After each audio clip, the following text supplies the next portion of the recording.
В идеальный день для свадьбы, когда солнце светило ярко, а в воздухе витал запах свежих цветов, в маленькой церкви собрались гости, чтобы отпраздновать важное событие.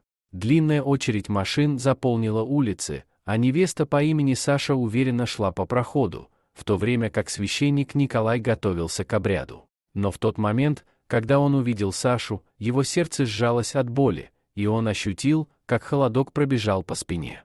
Николай начал ощущать, что в этом идеальном дне что-то не так. Взгляд невесты напоминал ему кого-то из его прошлого, и это вызвало в нем тревогу. Он попытался сосредоточиться на церемонии, но не мог избавиться от ощущения, что перед ним стоит не просто невеста, а нечто большее. Пытаясь взять себя в руки, он обратился к алтарным помощникам, просил их о помощи, но тут же отказался от их поддержки. «Свадьба должна быть приостановлена», — объявил Николай, его голос звучал решительно, но с нотками страха. «У невесты есть духовная проблема». Гости начали перешептываться, недоумевая от его слов.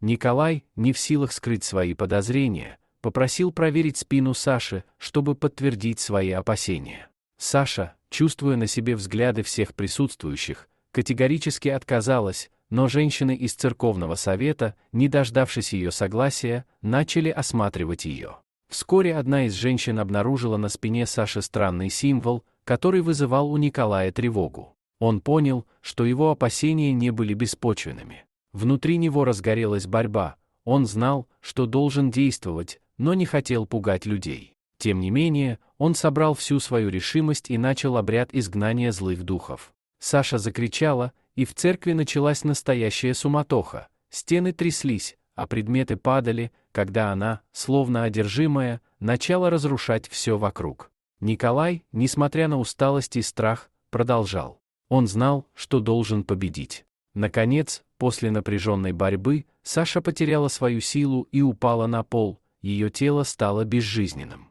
Вокруг раздались шокированные возгласы. Гости, вместо того, чтобы праздновать свадьбу, осознали, что стали свидетелями похорон. Алекс, жених Саши, стоял в полном смятении, его глаза наполнились слезами, когда он узнал, что его невеста была ведьмой, убивавшей мужчин ради силы. Николай, глядя на тело Саши, вспомнил, что 5 лет назад он уже сталкивался с ней. Она была частью братства, убивавшего мужчин, и он не смог ее остановить тогда. Теперь он чувствовал, что виновен в ее возвращении. «Она убила 665 мужчин», — произнес Николай, обращаясь к собравшимся. «Она планировала убить 666-го тебя, Алекс». Страх и ужас охватили всех, когда они осознали, что Саша использовала духовный облик, чтобы скрыть свою истинную сущность. Николай похоронил тело Саши, чтобы избежать возвращения злых сил. Алекс, подавленный и потерянный, пообещал стать более активным в церкви и помогать в борьбе с силами зла. Эта история изменила его. Он стал другим человеком, готовым бороться с тьмой, которая когда-то угрожала его жизни. Николай, спасая Алекса, понимал, что его долг не только защищать людей, но и помогать им находить свет даже в самых темных ситуациях. Эта свадьба, которая должна была стать началом новой жизни, превратилась в урок о том, как важно быть бдительными и открытыми к тем, кто может скрывать свои истинные намерения.